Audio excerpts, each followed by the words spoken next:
Pre students, आप सभी के लिए वीवी एजुकेशनल सर्विसेज भोपाल लेकर आया।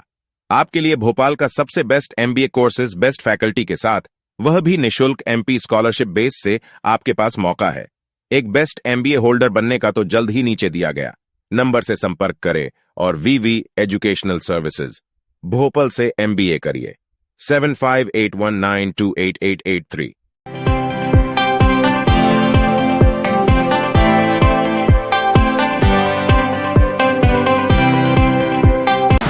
Hello and welcome everyone to VV education services. आज हम लोग सेमेस्टर 4 के इंपॉर्टेंट क्वेश्चंस की वीडियो लेकर आ रहे हैं आप लोगों के लिए, जिसमें हम लोग management of financial services as a subject की बात करेंगे कि इस पेपर में, इस सब्जेक्ट में कौन से ऐसे इंपॉर्टेंट क्वेश्चंस हैं जो काफ़ी सालों से रिपीट हो रहे हैं या जिनके आने के चांसेस हैं। ठीक है, तो आप लोग इन क्वेश्चंस पे थोड़ा ज़्यादा ध्यान दीजिएगा। हम लोग एक एक करके क्वेश्चन डिस्कस करेंगे, but not in detail, because हम लोग डिटेल वीडियोस ऑलरेडी बना चुके हैं। तो यहाँ पर मैं सिर्फ आपको एक आइडिया देने आई हूँ कि आपको इन क्वेश्चंस में क्या लिखना है, प्रेजेंटेशन किस तरीके से करनी है, दैट्स इट। बाकी अगर आपको डिटेल वीडियोस देखने हैं तो आप प्लीज़ हमारे चैनल पर जाइए और सब्जेक्ट के topic by topic detailed videos available हैं, आप उसको देखकर अपनी पढ़ाई कर सकते हैं। Starting with the first question, difference between capital market and money market. अगर मुझे एज अ बिज़नेस पैसा बोरो करना है, ठीक है, तो वो डिपेंड करता है कि मुझे कितने टाइम के लिए पैसा चाहिए। अगर मुझे लॉन्ग टर्म के लिए पैसा चाहिए तो मैं जाऊंगी कैपिटल मार्केट में। ठीक है, कैपिटल मार्केट के इंस्ट्रूमेंट्स कौन से होते हैं? शेयर, डिबेंचर, ये सारी चीज़ें जो लॉन्ग टर्म के लिए रहती हैं।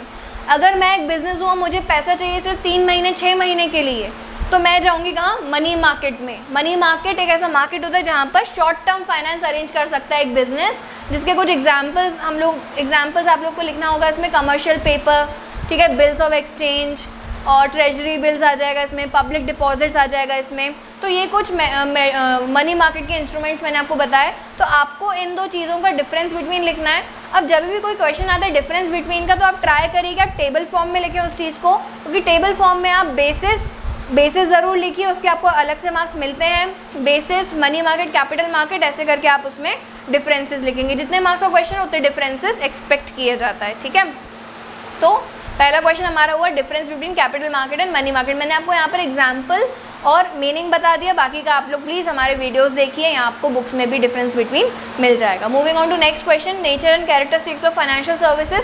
फाइनेंशियल सर्विसेज मतलब वो सारी सर्विसेज जो फाइनेंस से रिलेटेड होती हैं। जैसे देखो, डॉक्टर भी सर्विसेज देता है, ठीक है, लेकिन वो ट्रीटमेंट वो अलग सर्विसेज हैं। लेकिन जो सर्विसेज बैंक्स, फाइनेंशियल इंस्टीट्यूशंस, ये सारे लोग देते हैं, ये सारे इंस्टीट्यूशन देते हैं, उसको हम लोग फाइनेंशियल सर्विसेज बोलते हैं, बिकॉज वो फाइनेंस में डील करते हैं। अगर मुझे मेरे बिजनेस के लिए पैसा चाहिए, बिजनेस को रन करने के लिए पैसा चाहिए, बिजनेस को एक्सपैंड करने के लिए पैसा चाहिए, तो मुझे पैसा कहाँ से मिलेगा? बैंक्स और फाइनेंशियल इंस्टीट्यूशन। और ये मुझे कौन सी सर्विसेज देते हैं? फाइनेंशियल सर्विसेज देते हैं। तो फाइनेंशियल सर्विसेज के कैरेक्टरिस्टिक्स पूछे, लेकिन आंसर लिखने का तरीका क्या है? अगर वो ज़्यादा मार्क्स का क्वेश्चन है तो आप उसमें मीनिंग भी लिख कर आएंगे फाइनेंशियल सर्विसेज का, और उसके बाद आप एक पेज पर कैरेक्टरिस्टिक्स के हेडिंग्स लिखेंगे और फिर नेक्स्ट पेज से आप उसको एक्सप्लेन, एलैबोरेट करना स्टार्ट करेंगे। तो यहाँ पे कैरेक्टरिस्टिक्स क्या हो जाएंगी फाइनेंशियल सर्विसेज की, कि फाइनेंशियल सर्विसेज जो है वो इनटैंजिबल होती हैं। जो सर्विसेज की कैरेक्टरिस्टिक्स होती है वही फाइनेंशियल सर्विसेज की कैरेक्टरिस्टिक्स हो जाएंगी। इसमें बैंक्स और फाइनेंशियल इंस्टीट्यूशंस आते हैं, इसमें जो है मनी से रिलेटेड सारी चीज़ें रहती है, everything is related to money, everything is measurable. तो इस टाइप के कैरेक्टरिस्टिक्स आपको बुक में मिल जाएंगे। मैं आपको यहाँ पर सिर्फ प्रेजेंटेशन बता रही हूँ और एक क्वेश्चंस मेन आपको इंट्रोड्यूस करवाने थे, तो इसलिए ये वीडियो हम लोग बना रहे हैं। बाकी डिटेल डिस्क्रिप्शन आपको जो है वो हमारे डिटेल वीडियोज़ में मिलेगा, जो हम लोग हर यूनिट का, हर टॉपिक का बना चुके हैं। Next, define risk and its types. देखो, कोई भी बिजनेस हो वो बिना रिस्क के होगा नहीं, तो रिस्क को अगर डिफाइन करना हो तो कैसे करोगे? तो रिस्क एक ऐसी सिचुएशन है जहाँ पर आपका बिजनेस या तो लॉस में है या तो इनएडिक्वेट प्रॉफिट है। ठीक है, आपके प्रॉफिट जो है वो आपके एक्सपेंसेस को मीट आउट करने के लिए कम है। ठीक है, आपके प्रॉफिट जो है वो जितना आपने एक्सपेक्ट किया था उससे कम है, तो वो भी एक रिस्क होती है। तो रिस्क मतलब ए सिचुएशन ऑफ लॉसेस और इनएडिक्वेट प्रॉफिट्स। किसी भी बिजनेस में अगर ये दोनों में से कुछ है तो वो रिस्क कहलाता है। ठीक है, तो इस तरीके से इट वर्क्स। तो यहाँ पे रिस्क को आपको डिफाइन करना है। अलग अलग ऑथर की डेफिनेशन भी लिख सकते हैं, यहाँ पर आपको बुक्स में मिल जाएंगी। दूसरा, आपको उसकी टाइप्स लिखने। टाइप्स में 2 टाइप्स होते हैं, सिस्टमैटिक और अनसिस्टमैटिक। सिस्टमैटिक रिस्क वो वाली होती हैं जो हम लोग मेजर कर सकते हैं और हम लोग उस चीज़ को चेंज कर सकते हैं। अनसिस्टमैटिक रिस्क जो बिजनेस में बीच में सडनली आ जाती हैं, जिसको हम लोग को उसी टाइम सॉल्व करना रहता है। तो इस तरीके की आपको टाइप्स ऑफ रिस्क दी हुई हैं।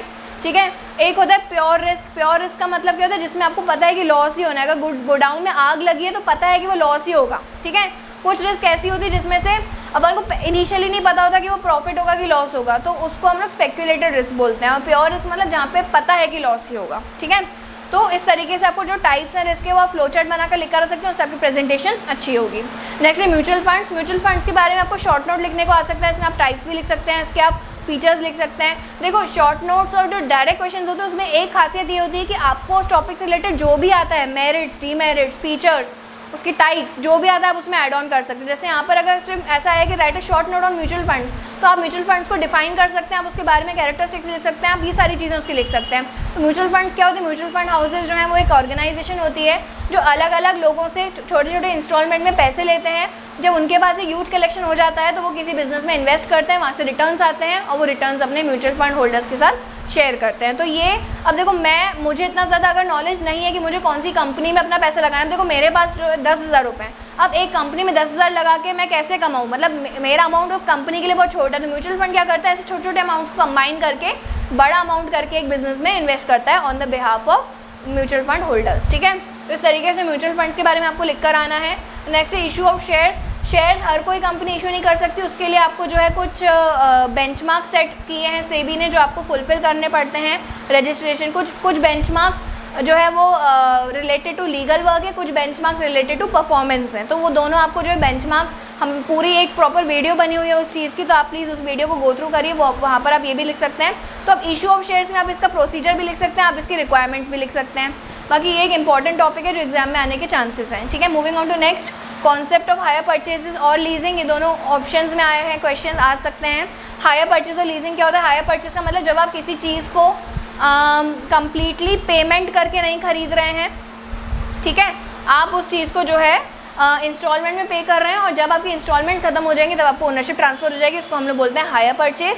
लीजिंग का मतलब क्या होता है? जब आप किसी चीज़ को रेंट पर लेते हैं, ठीक है, रेंट एक तरीके से चीज़ों को रेंट पर लेने से पोजेशन मिलता है, ओनरशिप नहीं मिलती यहाँ पर, तो उसको हम लोग लीजिंग बोलते हैं। नेक्स्ट है बैंकिंग के टाइप्स एंड फंक्शंस। ये बहुत ही ईजी क्वेश्चन है बट आ सकता है।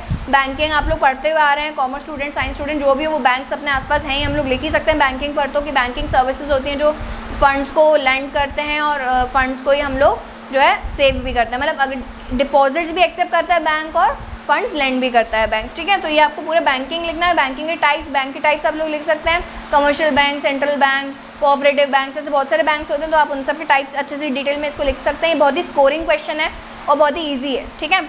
नेक्स्ट है short note on bill discounting.